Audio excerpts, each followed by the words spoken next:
Essa é a história de Helena Mendes, uma mulher de 72 anos, viúva, milionária e que passou pela maior decepção de sua vida. Seu próprio filho a abandonou em uma clínica psiquiátrica disfarçada de asilo. E tudo isso por poder e ambição. Seu filho, Ricardo, não queria apenas o dinheiro, queria comandar o império dela. Helena construiu o Grupo Mendes ao lado do marido, Augusto. Foram 50 anos de trabalho. E quando Augusto morreu, 3 anos atrás, Helena não quis se aposentar. Continuou comandando, agora sozinha, mas com a mesma firmeza, a mesma lucidez e a mesma paixão pelos negócios. Ricardo se desesperou. Ele pretendia ficar à frente da empresa quando o pai morresse. Ele queria o poder. E Camila, a nora manipuladora, plantou a ideia na cabeça dele. Sua mãe está velha demais para continuar trabalhando. Precisa descansar. E descansar era uma palavra bonita para esconder a verdade. Eles queriam se livrar dela. E numa manhã de novembro, arrancaram Helena de casa, à força. Ela implorou, gritou, chamou o filho. "Ricardo, eu estou lúcida. Me escuta, por favor, meu filho", suplicava ela. Ele virou as costas e foi embora. Mas Helena não desistiu. E quando conseguiu ajuda, de uma forma inesperada, ela voltou para revidar de uma forma que Ricardo e a esposa jamais imaginariam. Se você acha que família é uma coisa sagrada e que as mães merecem respeito e amor, e nada justifica o que o próprio filho fez com Helena, se inscreve aqui no canal e ative o sininho. Todos os dias temos novas histórias de justiça e superação esperando por você. Então vamos agora descobrir como Helena Mendes, a mulher que foi enterrada viva, ressuscitou para dar o troco em quem mais a decepcionou? O Fórum Criminal da Comarca de São Paulo, 23 de setembro de 2025. 9h47 da manhã. Helena Mendes segurava uma caneta Montblanc entre os dedos. A mesma caneta que o seu falecido marido usava para assinar os contratos de milhões. Agora, 8 meses depois do pior dia de sua vida, ela a segurava como quem segura uma arma. Na mesa ao lado, Ricardo e Camila evitavam olhar para ela. O filho que a traiu, a nora que arquitetou tudo. O juiz Dr. Henrique Tavares bateu o martelo. Pediu silêncio. A sala estava lotada. 62 pessoas testemunhando o julgamento que a cidade inteira esperava. O advogado de Helena, Dr. Paulo Figueiredo, levantou-se. Segurava um envelope pardo. Dentro dele, as provas que destruiriam uma família inteira. "Excelência", começou com a voz firme. A senhora Helena Mendes foi declarada demente pelo seu próprio filho. Foi arrancada de sua casa, trancada num asilo contra a sua vontade, abandonada como se fosse lixo. Ricardo mexeu-se na cadeira. Camila apertou a bolsa Hermès contra o corpo. Mas existe um pequeno detalhe que o senhor Ricardo Mendes esqueceu de verificar, continuou o advogado. A sua mãe não estava louca. Nunca esteve. E ela gravou tudo. O silêncio na sala era absoluto. Helena olhou para o filho. Ricardo finalmente a encarou. Pela primeira vez em 8 meses, ele viu o que sempre esteve lá, a lucidez total. E algo mais. Algo que gelou o seu sangue. A vingança. 10 meses antes, 12 de novembro de 2024, Helena acordava às 5 da manhã todos os dias. Sempre acordou. 52 anos de casamento com Augusto Mendes não mudaram esse hábito. Ele morrera 3 anos atrás, mas a rotina permanecia. Às 6, estava no escritório de casa, o laptop aberto, o café preto, as planilhas do Grupo Mendes na tela. 83 funcionários, 12 obras em andamento, 3 shopping centers, 420 milhões de reais em patrimônio líquido. Helena não era uma viúva decorativa, era a presidente executiva, a cofundadora. Foi ela quem salvou a empresa da falência em 1998, quando Augusto quis desistir. 72 anos, os cabelos brancos impecáveis, o tailleur Chanel azul marinho, o colar de pérolas que o marido dera no aniversário de 50 anos, a postura ereta, o olhar firme. Nada de confusão, nada de esquecimento. A memória fotográfica para os números. Às 9, Ricardo chegou para a reunião mensal. 38 anos. O terno Hugo Boss cinza. O vice-presidente que a mãe nomeara 5 anos atrás. Ao lado dele, como sempre, Camila. A nora, 32 anos. O vestido branco Dior, os cabelos loiros lisos que pareciam líquidos, as unhas vermelhas perfeitas, o sorriso que nunca chegava aos olhos. Casados há 4 anos. Helena nunca gostou dela, mas Ricardo parecia feliz. Isso bastava, ou ela pensava que bastava. Mãe! Ricardo beijou o rosto dela sem entusiasmo. Como está? Bem, vamos começar? Tenho um almoço às 11 com o Dr. Armando. Camila sentou-se ao lado do marido. Abriu o notebook. Na verdade, Helena, queríamos conversar sobre uma coisa antes. Helena notou. Camila nunca a chamava de sogra, nem de Dona Helena. Apenas Helena, como se fossem amigas. Não eram. Estamos preocupados com você, continuou Camila, a voz doce como o mel envenenado. O Ricardo me contou que você esqueceu uma reunião na semana passada. Helena franziu a testa. Não esqueci reunião nenhuma. Com o Dr. Sérgio, da construtora Alfa, Ricardo disse, evitando olhar nos olhos da mãe. Ele me ligou dizendo que você não apareceu. Essa reunião foi desmarcada. Eu mesma desmarquei. Helena pegou o celular, mostrou o e-mail. Aqui, enviei na terça-feira. Camila inclinou-se para ver. Ah, é mesmo? Que estranho. O Dr. Sérgio disse que não recebeu. Então o problema é o e-mail dele, não a minha memória. Um silêncio incômodo. Ricardo mexia no celular. Camila sorriu aquele sorriso. Claro, Helena. Desculpe. É que, bem, você está numa idade em que essas coisas começam, né? É normal. Nada para se preocupar. Helena sentiu o sangue ferver, mas engoliu. O profissionalismo. Vamos à reunião? Passaram 40 minutos discutindo os números. Helena citou de memória os saldos bancários, as datas de vencimento, os nomes de fornecedores. Não consultou uma nota sequer. Ricardo prestava pouca atenção. Camila anotava tudo. No final, Helena disse: preciso de aprovação para a compra do terreno em Alphaville, 38 milhões. A análise está pronta. Mãe, não sei. O mercado está instável. Ricardo respondeu distraído. O mercado sempre está instável. É por isso que compramos barato. Deixa eu pensar. Helena olhou para o filho. O seu pai nunca precisou pensar quando os números eram claros. Ricardo olhou para ela então. Algo no olhar dele a incomodou. A irritação, a impaciência. O meu pai está morto há 3 anos, mãe. Eu comando diferente. Você não comanda nada, eu comando. Camila colocou a mão sobre a de Ricardo. Um gesto suave, possessivo. Helena, talvez seja a hora de o Ricardo assumir mais responsabilidades. Você construiu esse império, merece descansar. Não quero descansar, quero trabalhar. Mas você já fez tanto. Camila inclinou a cabeça, a falsa compaixão. Não seria melhor aproveitar os seus últimos anos com tranquilidade? Os últimos anos. Como se Helena estivesse morrendo. Os meus últimos anos serão quando eu decidir que são. Por enquanto, estou perfeitamente capaz. Ricardo levantou-se. Mãe, ninguém está dizendo que você não é capaz. Só achamos que você merece paz. Eu tenho paz comandando a minha empresa. Camila fechou o notebook. Claro, desculpe se pareceu outra coisa. Mas não parecia outra coisa. Parecia exatamente o que era. O começo de alguma coisa.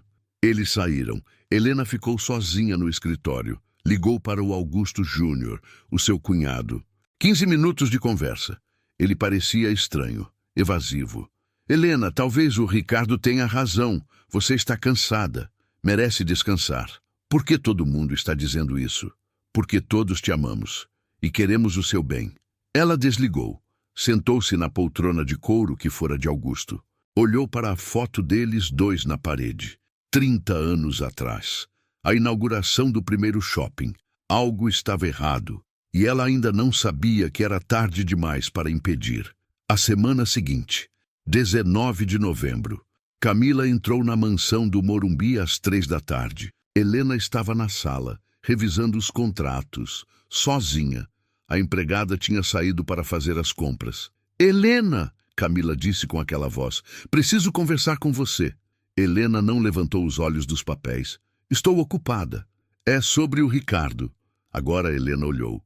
Camila sentou-se no sofá em frente, cruzou as pernas. O vestido rosa claro, o perfume caro. Ele está preocupado com você, muito preocupado. Não há motivo. Helena, você esqueceu o aniversário dele na semana passada. O sangue de Helena gelou. O aniversário de Ricardo era no dia 15. Ela sempre lembrava. Sempre. Eu liguei para ele. Ligou 3 dias depois, Camila disse, a voz suave como o veneno. Ele ficou arrasado. Chorou, Helena. O seu filho chorou porque a mãe esqueceu o aniversário dele. Eu não esqueci. Eu estava viajando. Pedi para ele. Você não estava viajando. Estava aqui. Eu vim visitá-la no dia dele. Você me recebeu, não mencionou nada. Helena tentou lembrar. O dia 15. Ela estava onde? Fazendo o quê? Não conseguia lembrar. O branco total. Impossível. Ela nunca esquecia o aniversário do filho. Você está me mentindo, Helena disse, mas a voz saiu sem convicção. Camila inclinou-se para a frente. Pegou a mão de Helena. Um gesto íntimo, falso. Helena, não estou tentando te magoar. Estou tentando te ajudar. Essas coisas acontecem, é a idade, é natural, mas você precisa aceitar e precisa deixar o Ricardo cuidar de você. Eu não preciso que ninguém cuide de mim. Precisa sim. Camila apertou a mão dela, forte demais. E vai precisar, porque está ficando velha, Helena. E os velhos esquecem, os velhos confundem, os velhos se tornam um peso. Helena puxou a mão. Saia da minha casa. Vou sair, mas vou voltar, porque essa casa logo vai ser nossa. Camila levantou-se, alisou o vestido, caminhou até a porta. Parou, virou-se. Ah, e Helena, não adianta contar pro Ricardo. Ele não vai acreditar em você. Ele acredita em mim. E saiu. Helena ficou parada, as mãos tremendo, o coração acelerado. Tentou lembrar o dia 15. Nada. Como se aquele dia tivesse sido apagado da memória. Impossível. 3 dias depois, 22 de novembro. Ricardo marcou uma reunião com o Dr. Marcelo Silveira, o neurologista. Só um check-up, mãe. A rotina. Helena aceitou. Queria provar que estava bem. O consultório na Paulista. A sala impecável.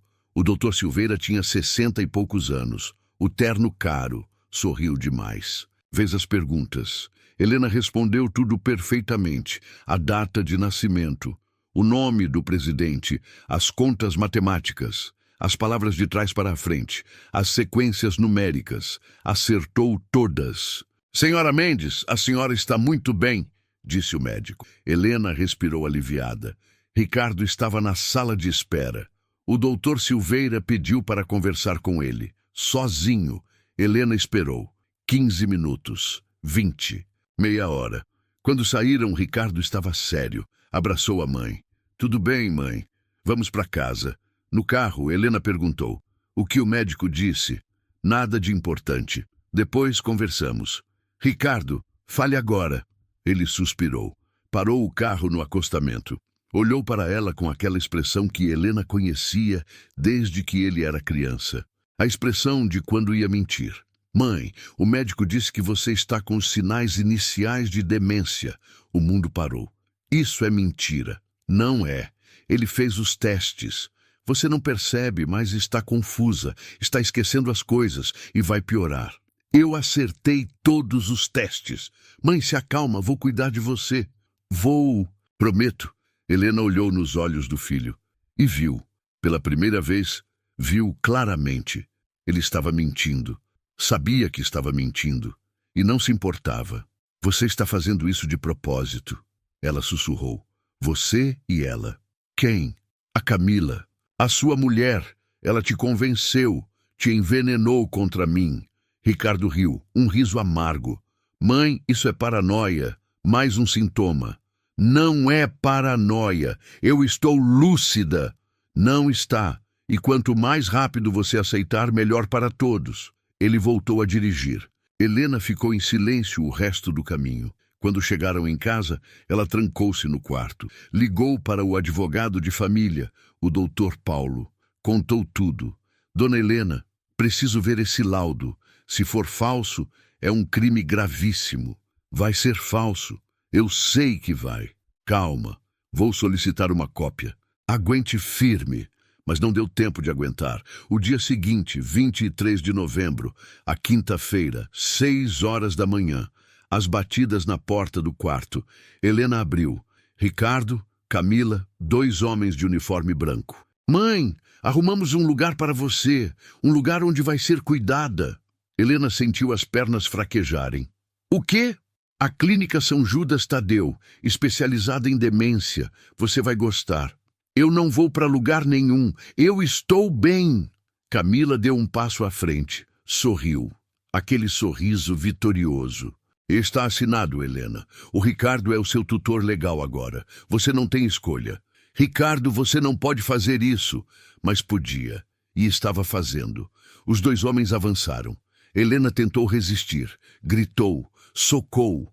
Mas eram fortes demais. Ricardo olhava de longe, sem expressão. Me perdoe, mãe, é pelo seu bem. Mentira! É pelo seu dinheiro. Camila riu. Um som cristalino. Cruel. Não, Helena, é pelo nosso dinheiro. E você acabou de perder tudo. Arrastaram Helena pela escada abaixo. Ela gritava, chamava o filho, implorava. Na porta, empacaram. Helena agarrou-se ao batente com a força do desespero. Ricardo, sou a sua mãe. Me olha, me olha. Ricardo virou o rosto. Um dos homens puxou com força. Os dedos de Helena escorregaram. As unhas quebraram. Jogaram-na no banco traseiro do carro. Trancaram as portas. Camila acenou da janela, sorrindo.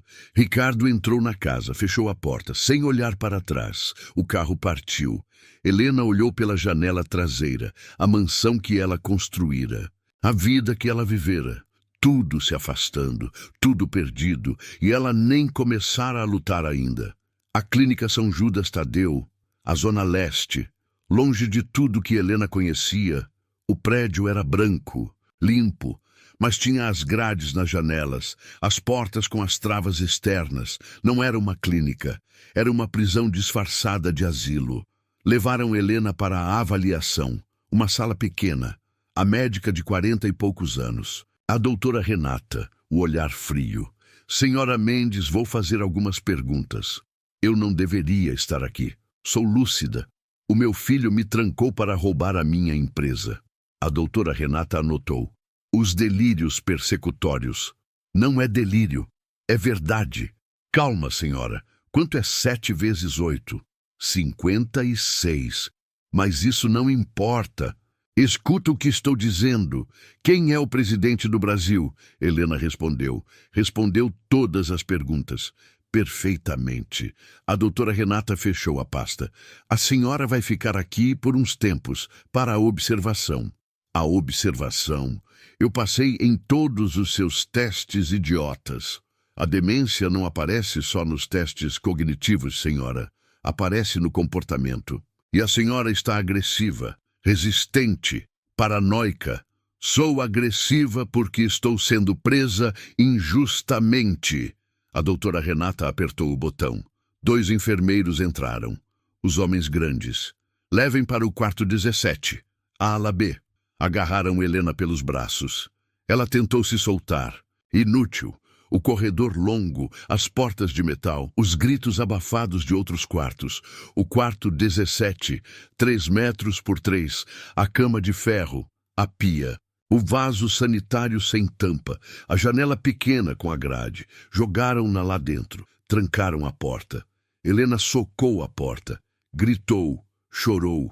Ninguém respondeu. Horas depois, alguém trouxe a comida, a bandeja plástica, o arroz empapado, o frango borrachudo, o suco diluído.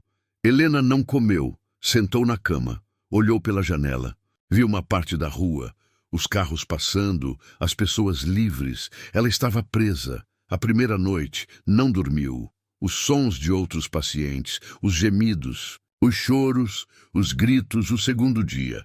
A rotina começou, 6 da manhã, o acordar forçado, as luzes acesas, a enfermeira batendo na porta. 7 da manhã, o café.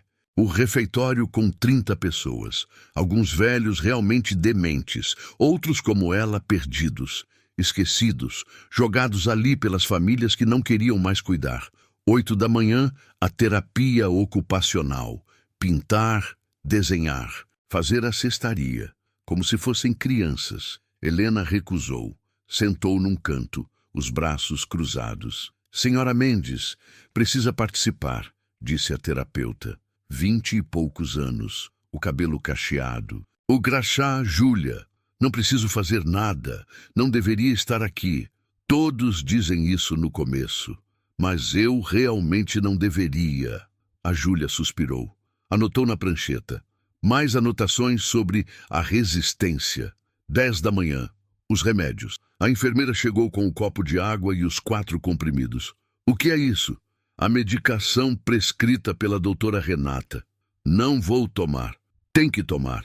Não vou! 2 enfermeiros entraram. Seguraram Helena. Enfiaram os comprimidos pela goela abaixo à força. Ela engasgou. Cuspiu. Eles esperaram até ela engolir. Meia hora depois, Helena estava tonta, sonolenta, as pernas bambas. Levaram-na para o quarto. Deitaram-na na cama. Ela dormiu. Os sonhos confusos, os pesadelos. Acordou às 6 da tarde, a cabeça pesada, a boca seca, o corpo doendo. O terceiro dia, o banho. Não era um banho, era uma humilhação. Levaram Helena para o chuveiro coletivo, os 4 boxes abertos, sem privacidade. 5 mulheres tomando banho, as enfermeiras observando. Tira a roupa, ordenou a enfermeira de 50 anos. Gorda, a voz grossa, o crachá, Ivone, posso me lavar sozinha. A regra da casa, o banho assistido. Eu não aceito isso, não está perguntando. A Ivone avançou. Puxou a camisola de Helena, ela tentou segurar. O tecido rasgou, ficou nua, na frente das estranhas, aos 72 anos. As lágrimas desceram. A Ivone ligou o chuveiro. Água fria. Jogou o sabonete no chão. Lava. Helena abaixou-se, pegou o sabonete, lavou-se o mais rápido possível, as mãos tremendo, de frio, de vergonha, de raiva. Quando terminou, a Ivone jogou a toalha velha. Seca. Helena secou-se. Vestiram-na com a camisola nova, igual à anterior. A cor desbotada, o tecido áspero. Levaram-na de volta para o quarto. Ela sentou na cama, olhou para as próprias mãos. As mãos que assinaram os contratos de milhões. As mãos que construíram o império. As mãos que agora tremiam de humilhação. O quarto dia. Helena tentou ligar para o advogado. Pediu o telefone. Negado. Pediu o papel e a caneta para escrever a carta. Negado. Pediu para falar com a diretora da clínica. Negado. Senhora Mendes, quanto mais colaborar, mais rápido sai. Colaborar com o quê? Estou sendo presa. Está sendo tratada. O quinto dia. Helena conheceu o seu Geraldo. O homem de 80 anos, magro, os olhos azuis brilhantes, lúcido.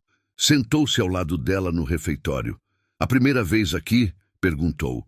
Sim, e a última. Vou sair logo. Ele riu, um som triste. É o que todos dizem. Você também está preso injustamente? 2 filhos. Queriam o meu apartamento nos Jardins. Disseram que eu estava senil. Estou aqui há 14 meses. Helena sentiu a náusea. 14 meses. E contando, já tentei fugir 3 vezes. Sempre me pegam. Na última vez, me deram a injeção. Fiquei 3 dias desacordado. Isso é um crime. É, mas quem vai denunciar? O juiz já assinou. A família já decidiu. Nós não existimos mais. Helena olhou em volta. Os 30 velhos no refeitório. Quantos eram realmente dementes? Quantos eram como ela, jogados ali, esquecidos, roubados? O seu Geraldo tocou a mão dela. Resista! Não tome os remédios. Finja que toma e cuspe depois. Eles te dopam para ficar quieta. Se você dormir, eles ganham. E se não funcionar, aí você aceita que morreu e espera morrer de verdade. Helena não ia aceitar. O 6º dia, a doutora Renata voltou para a reavaliação. Como está se sentindo, senhora Mendes? Presa. Me sentindo presa. A medicação está ajudando? Não preciso de medicação, preciso de justiça. A doutora Renata anotou. Os delírios persistentes. Não é delírio. Senhora, quanto mais resistir, mais vai ficar aqui. O seu filho está preocupado. Ele me liga todo dia. Quer que você melhore. O meu filho quer que eu morra.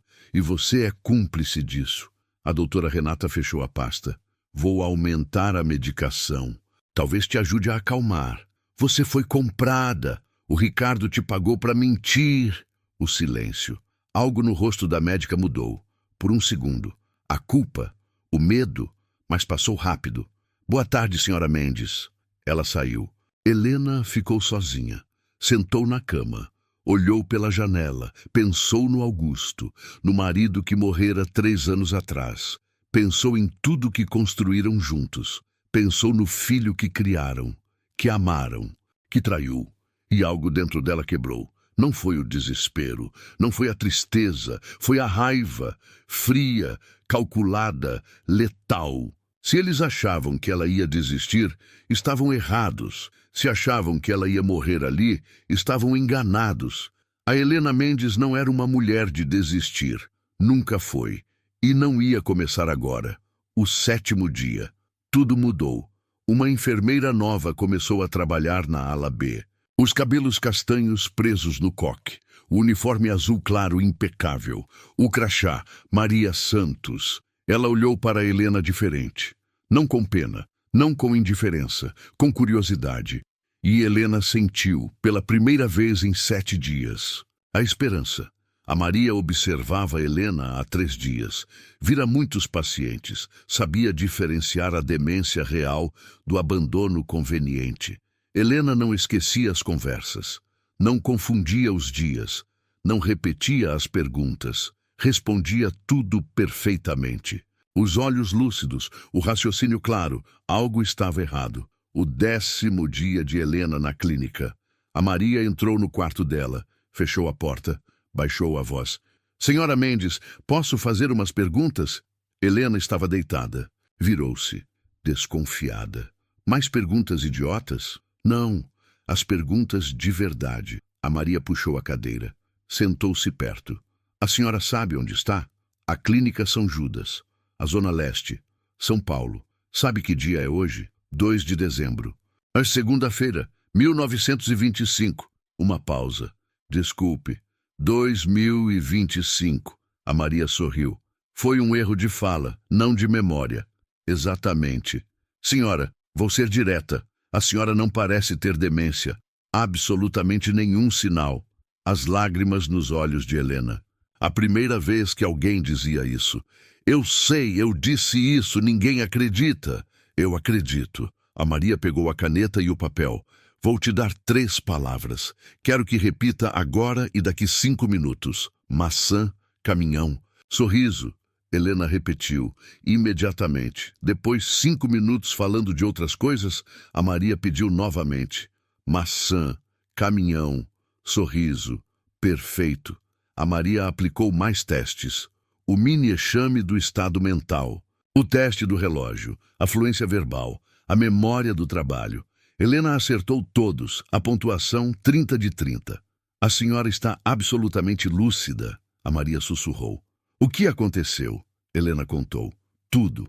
A Camila, o Ricardo, o médico corrupto, a interdição forçada. A Maria ouviu. Quanto mais ouvia, mais raiva sentia. Isso acontece mais do que as pessoas pensam, a Maria disse. Os filhos que querem a herança. Os cônjuges que querem se livrar. Os médicos que assinam os laudos sem investigar. Você pode me ajudar? Posso tentar. A Maria hesitou. Mas é arriscado. Se me pegarem, perco o emprego. Talvez enfrente o processo. Por que faria isso por mim? A Maria olhou para a janela. A minha avó foi internada assim, a demência de mentira. Os filhos queriam o apartamento dela. Quando descobri, ela já tinha morrido. A depressão desistiu de viver. Virou-se para Helena. Não vou deixar acontecer de novo. Helena pegou a mão da Maria. Apertou. Obrigada. Não me agradeça ainda. Precisamos de provas e de um advogado. Nos dias seguintes, a Maria documentou tudo. Filmou Helena respondendo às perguntas, aplicou testes cognitivos, registrou as conversas lúcidas, fotografou o prontuário com a medicação desnecessária. Também investigou o doutor Marcelo Silveira, o neurologista. Descobriu o processo ético pendente, a acusação de laudos falsos, as 3 famílias o processando. Descobriu. A conta bancária dele recebeu R$50 mil de Ricardo Mendes. O dia 21 de novembro, um dia antes do laudo de demência. A prova. Finalmente, a prova. A Maria contatou o Dr. Paulo Figueiredo, o advogado especialista em direito dos idosos. Marcaram a reunião secreta. A Maria mostrou a documentação. O Dr. Paulo era um homem de 60 anos, os cabelos grisalhos, os óculos de aro dourado, os olhos cansados de ver tanta injustiça. Isso é suficiente para o habeas corpus, ele disse. Posso tirar ela daqui em 48 horas. E depois? Depois o processo criminal contra o Ricardo Mendes e a Camila Mendes, o cárcere privado, o estelionato, o uso de documento falso. Eles vão pagar? Vão, se eu conseguir provar tudo. O Dr. Paulo olhou para a Maria. Você está disposta a testemunhar? Vai perder o emprego? A Maria não hesitou. Estou. Enquanto isso, a Maria investigou a Camila. Pediu ajuda de um amigo policial, o detetive Marcos. Deviam um favor um ao outro. O Marcos investigou. Voltou com a informação pesada. A Camila Ferreira Mendes não existe. Como assim? O nome falso, o nome real, Carla Fonseca. Tem o processo em Brasília, 2018. O estelionato. Passou-se por herdeira para roubar o imóvel de uma idosa viúva. Fugiu antes do julgamento. Mudou o nome, mudou a aparência. A Maria sentiu o arrepio. O Ricardo sabe disso? Impossível saber. Mas se não sabe, vai descobrir em breve. Eles tinham tudo. As provas médicas, as provas financeiras, os antecedentes criminais. A hora de agir, o dia 21 de dezembro. 3 semanas depois de Helena ser internada, o Dr. Paulo entrou com o habeas corpus no Fórum Criminal. O juiz analisou, pediu a perícia independente. 2 médicos visitaram Helena, aplicaram os testes, entrevistaram. Avaliaram. A conclusão: a paciente está plenamente lúcida, não apresenta nenhum sinal de demência, a internação injustificada. O dia 23 de dezembro, a véspera de Natal, o juiz assinou a ordem de soltura. A Maria entrou no quarto de Helena, sorrindo. Senhora Mendes, faça as suas malas, a senhora está livre. Helena olhou para ela. Não acreditou. Como? O habeas corpus foi aprovado. O juiz determinou a sua liberação imediata. E mais, suspendeu a interdição. O Ricardo não é mais o seu tutor. Helena sentou na cama, as mãos no rosto. Chorou. Não era o choro de tristeza, era o alívio, era a raiva, era a vitória. Ele vai pagar? Vai. Mas primeiro precisamos provar tudo em tribunal. E para isso, a Maria estendeu o envelope. Precisamos que você seja forte, mais forte do que nunca. Helena pegou o envelope, abriu, viu as fotos, os documentos, as provas, os R$50 mil pagos para o médico, as transferências bancárias de Ricardo, os antecedentes criminais da Camila, as filmagens dela, confessando o plano para a amiga, tudo ali, tudo documentado. Helena olhou para Maria. Como conseguiu isso? Tenho os meus contatos. A Maria sorriu. E tenho ódio de gente que abandona o idoso. Helena levantou. Abraçou a Maria, forte. Você salvou a minha vida. Não, você salvou a sua própria vida. Eu só ajudei. O dia 24 de dezembro, a manhã de Natal. Helena saiu da clínica São Judas, pela porta da frente. Livre, a Maria ao lado dela, o Dr. Paulo esperando no carro. Helena olhou para trás, para o prédio branco com as grades. O seu Geraldo estava na janela, acenando, sorrindo. Ele ficaria, mas pelo menos viu alguém escapar. Helena acenou de volta, depois entrou no carro. "Para onde, senhora Mendes?" o Dr. Paulo perguntou. Helena ajeitou os cabelos, limpou as lágrimas, endireitou a postura. Não era mais a prisioneira, era a Helena Mendes, a presidente do Grupo Mendes, e ia recuperar o seu império. "Para o Fórum Criminal", ela disse com a voz firme como o aço. "Quero ver o meu filho ser preso, e quero ver pessoalmente." O Dr. Paulo sorriu. Ligou o carro. A guerra tinha começado, 26 de dezembro, o dia seguinte ao Natal. Ricardo acordou com o telefone tocando. 8 da manhã. O advogado dele, o Dr. Renato, a voz tensa. "Ricardo, temos um problema." "Que tipo de problema?" "A sua mãe foi solta, o habeas corpus, e ela te processou, criminalmente." Ricardo sentou na cama, o sangue gelou. "Como assim solta?" "O juiz determinou a perícia independente. Os médicos concluíram que ela está lúcida. A internação foi considerada ilegal." "Isso é impossível." "O Dr. Silveira atestou a demência." "O Dr. Silveira está sendo investigado. Encontraram a transferência de R$50 mil da sua conta para ele, 2 dias antes do laudo." O silêncio. Ricardo olhou para a Camila, ainda dormindo ao lado. "Você me disse que era seguro." Ele sussurrou. "Pensamos que era, mas alguém investigou e descobriu tudo." "Quem?" "Não sei, mas tem mais. A sua esposa, o que tem ela?" "O nome real dela é a Carla Fonseca, procurada em Brasília. O estelionato. Ela mentiu sobre a identidade." Ricardo desligou. Olhou para a mulher ao lado. Os cabelos loiros espalhados no travesseiro. O rosto de anjo. De mentira, tudo era mentira. A Camila acordou, percebeu a expressão dele. "O que foi?" "A minha mãe foi solta e descobriram tudo. O médico, o dinheiro." "Você?" Ela sentou-se. Rápido, os olhos arregalados. "Como?" "Não sei, mas estamos ferrados." A Camila levantou-se, começou a vestir-se. "Rápido. Precisamos fugir. Agora." "Fugir para onde?" "Não sei, mas se ficarmos, vamos presos." Ricardo agarrou-a pelo braço. "Você me garantiu que ia funcionar. Você disse que era seguro." E era. Alguém meteu o bedelho. "Quem? Não importa. Importa que precisamos sair daqui." Mas era tarde. A campainha tocou, insistente. Alguém socando a porta. Ricardo desceu, olhou pelo olho mágico. 2 policiais, 3 viaturas na rua, 6 vizinhos observando. Abriu a porta. "O senhor Ricardo Mendes?" "Sim, está preso. O cárcere privado e o estelionato. Tem direito a um advogado." As algemas, as mãos para trás, frias, apertadas. A Camila tentou fugir pela porta dos fundos. 2 policiais a esperavam. Presa também. Levaram os 2 para a delegacia, separados, a Camila gritando, o Ricardo mudo. 6 horas depois, a audiência de custódia, o juiz Dr. Henrique Tavares, o mesmo juiz que autorizara a interdição de Helena. Agora, vendo o Ricardo algemado à frente dele. "Senhor Ricardo, o senhor compreende a gravidade das acusações?" "Sim." "Internou a própria mãe numa clínica psiquiátrica.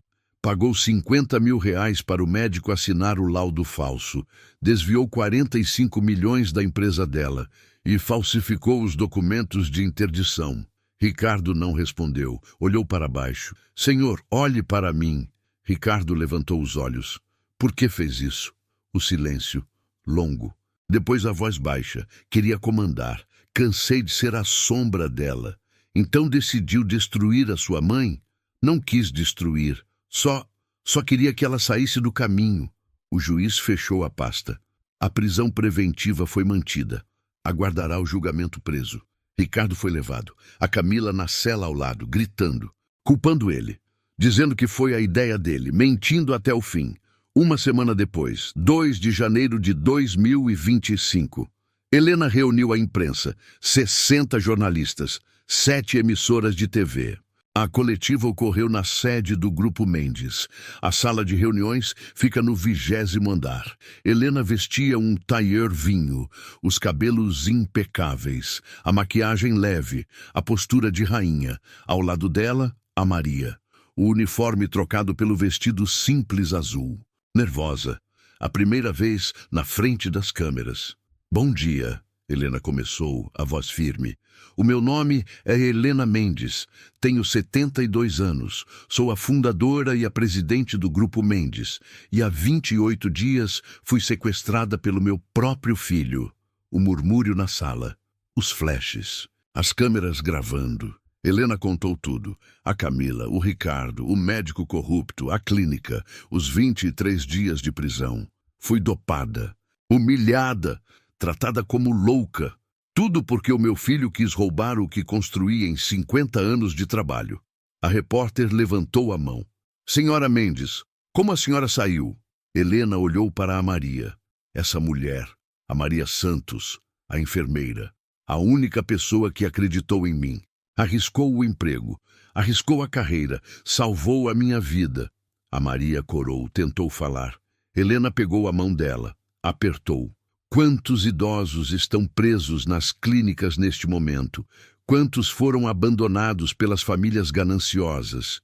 Quantos são dopados para ficarem quietos? O silêncio. Vou criar um fundo, 100 milhões de reais, para investigar casos como o meu, para libertar os idosos presos injustamente.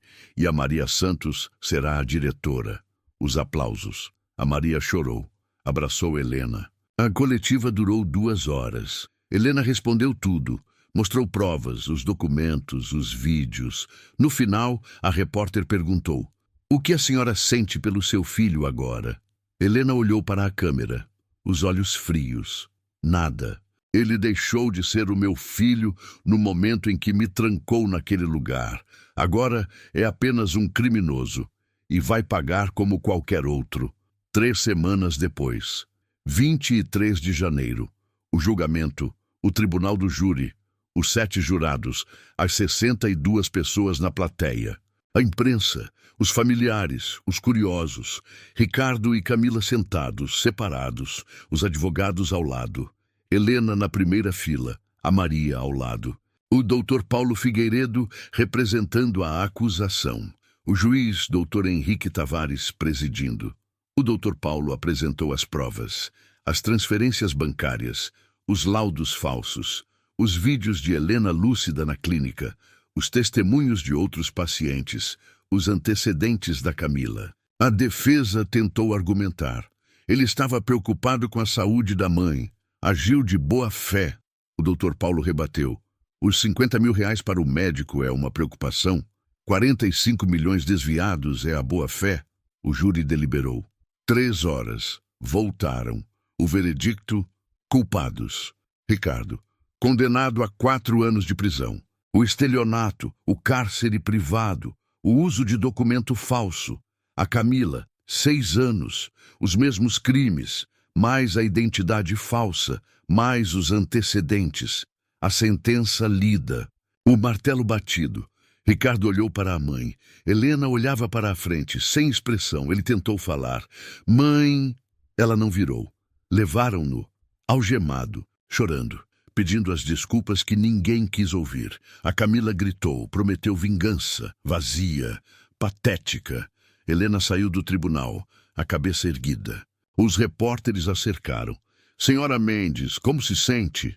Ela parou, olhou para as câmeras. Sinto que a justiça foi feita e que o meu filho finalmente aprendeu. Você não trai quem te deu a vida, porque essa pessoa pode te tirar tudo de volta. Entrou no carro. A Maria ao lado. No caminho, a Maria perguntou: "E agora?" Helena sorriu. Pela primeira vez em meses, o sorriso real. Agora a gente reconstrói. 6 meses depois, 23 de setembro de 2025. Helena estava no escritório novo. Não a sede antiga do Grupo Mendes. Não a mansão do Morumbi. O prédio é simples, os 3 andares. A zona norte, A placa na entrada: Instituto Dignidade, Defesa dos Direitos dos Idosos. Fundado com os 100 milhões do patrimônio de Helena. Dirigido pela Maria Santos. Coordenado pelo Dr. Paulo Figueiredo. Em 6 meses, libertaram 42 idosos internados injustamente. Processaram 17 médicos por laudos falsos. Ajudaram 120 famílias. Maria estava numa reunião, discutindo o próximo caso. A idosa de 80 anos em Campinas.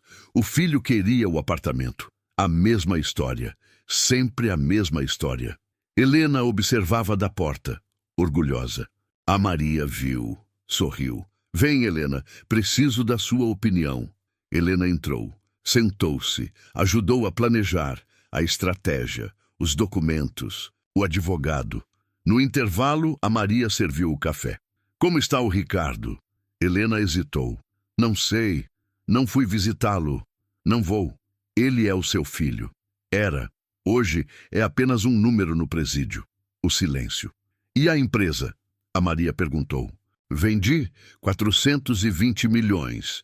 100 para o Instituto. 100 para os projetos sociais. 200 para mim. E 20 para você.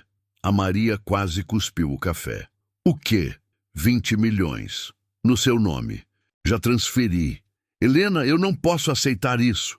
Pode. E vai. Você salvou a minha vida. Vale bem mais que os 20 milhões. A Maria chorou. Abraçou Helena. Vai fazer o que com os 200 milhões? A Maria perguntou. Helena sorriu. Construir um asilo. Mas um asilo de verdade. Onde os idosos são tratados com dignidade, onde as famílias podem visitar sem culpa, onde ninguém é dopado ou esquecido. Como vai chamar? O Lar Augusto Mendes, em homenagem ao meu marido. Ele ia gostar. 3 meses depois, a inauguração.